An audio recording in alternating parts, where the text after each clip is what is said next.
গত 23 ডিসেম্বর 2024 তারিখ চাঁদপুরের হাইমচরে এমবি আল বাখেরা জাহাজে সাতজনকে হত্যা ও একজনকে গুরুতর জখমের ঘটনা ঘটে।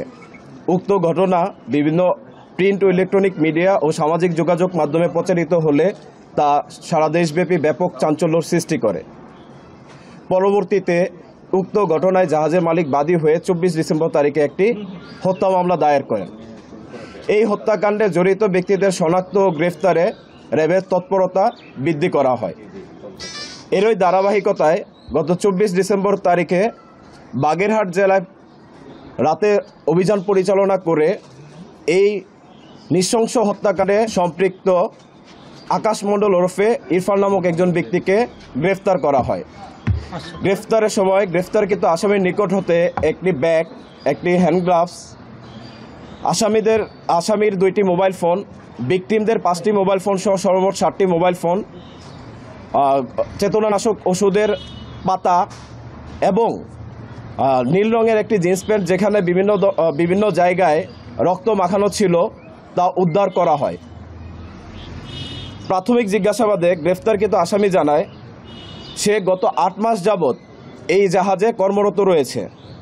জাহাজের মাস্টার কর্মচারীদেরকে বেতন ভাতা ও বিভিন্ন সুযোগ সুবিধা প্রদান থেকে বিভিন্ন সময়ে বিরত থাকে এবং সুযোগ সুবিধা প্রদান না করে বিভিন্ন সময়ে নর্মাল বিষয়ে তাদেরকে অতিরিক্ত রাগারাগি করে।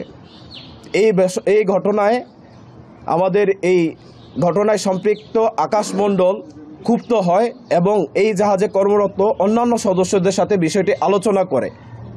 তবে আসামি দেয়া তথ্য মতে এই জাহাজে কর্মরত অন্যান্য যে কোনো সদস্য যখন কোনো রকম তাদের অধিকার নিয়ে কথা বলতে চায় তাদেরকে কোনো ধরনের বিচার বিবেচনা না করেই জাহাজ থেকে বিতাড়িত করা হয়, এমনকি তাদের বেতন ভাতাও প্রদান করা হয় না। যার কারণে জাহাজে কর্মরত অন্যান্য সদস্যরা তার সাথে একমত পোষণ করে এই অন্যায়ের প্রতিবাদ করত না। এমত অবস্থায় গ্রেফতারকৃত আকাশ মণ্ডলের মধ্যে ক্ষোভের সৃষ্টি হয় এবং এই ক্ষোভ থেকেই সে পরিকল্পনা করে তার এই মাস্টারকে উচিত শিক্ষা দিবে। এই পরিকল্পনার অংশ হিসেবেই আনুমানিক গত 18 ডিসেম্বর তারিখে তিনি 3টি পাতা ঘুমের ওষুধ ক্রয় করেন এবং নিজের হেফাজতে রেখে দেন। পরবর্তীতে 22 ডিসেম্বর তারিখে যখন এই জাহাজটি চট্টগ্রাম থেকে সিরাজগঞ্জের পথে রওনা হয় এবং চাঁদপুরের হাইমচর এলাকায় পৌঁছানোর পর জাহাজটি হাইমচরে নোঙর করা হয়। নোঙরকালীন সময়ে জাহাজে ভিকটিম যিনি বর্তমানে বেঁচে আছেন জুয়েল এবং এই আসামি আকাশ মণ্ডল ওরফে ইরফান, তারা দুইজন জাগ্রত অবস্থায় ছিল। দুপুরে খাবার খাওয়া শেষ করে যখন এই জাহাজের বাবুর্চি রানা রাতের খাবার রান্না করে তখন রাতের খাবারের তরকারিতে এই গ্রেফতারকৃত আসামি সে আমাদেরকে জানায় সে নিজে রান্নাঘরে প্রবেশ করে এবং 3 পাতা ঘুমের ওষুধ ওই তরকারির সাথে মিশ্রিত করে। ঘুমের ওষুধ সেবনের ফলে ঘুমের ওষুধের সাথে এই খাবার সেবনের ফলে জাহাজের বাকি যে সদস্যরা ছিল তারা খাবার গ্রহণ করে এবং পরবর্তীতে নিজ নিজ কেবিনে শুয়ে পড়ে। আমাদের গ্রেফতারকৃত আসামি তিনি আমাদেরকে তার স্বীকারোক্তিতে বলেছেন এই সময়ে যখন কেবিনে সবাই শুয়ে পড়ে নোঙর করার পর সর্বশেষ যিনি বেঁচে আছেন ভিকটিম জুয়েল, সে রাত 2টার সময় খাবার গ্রহণ করেন এবং খাবার গ্রহণ শেষে সে তার কক্ষে ঘুমাতে যায়। এর পরবর্তীতে গ্রেফতারকৃত আকাশ ওরফে ইরফান তার পরিকল্পনা বাস্তবায়নের জন্য পায়চারি করতে থাকে এবং এক পর্যায়ে রাত আনুমানিক 3:30টার দিকে সে প্রথমে জাহাজের মাস্টারকে তার কেবিনের ভিতরে গিয়ে একটি চাইনিজ কুড়াল দিয়ে কুপিয়ে হত্যা করে।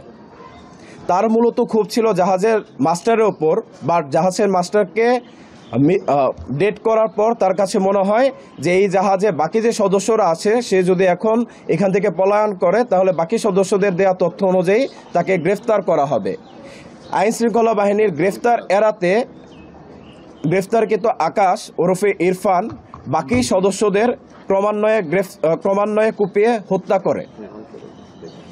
ভোর আনুমানিক 5:30টার দিকে যখন অন্যান্য নোঙর করা জাহাজগুলো তাদের গন্তব্যস্থলে ছেড়ে যায়, তখন এই গ্রেফতারকৃত আকাশ তার এই জাহাজটিকে চালিয়ে যাত্রা করে এবং 1 ঘন্টা জাহাজটিকে চালানোর পর হাইমচরে গিয়ে জাহাজটি আটকা পড়ে।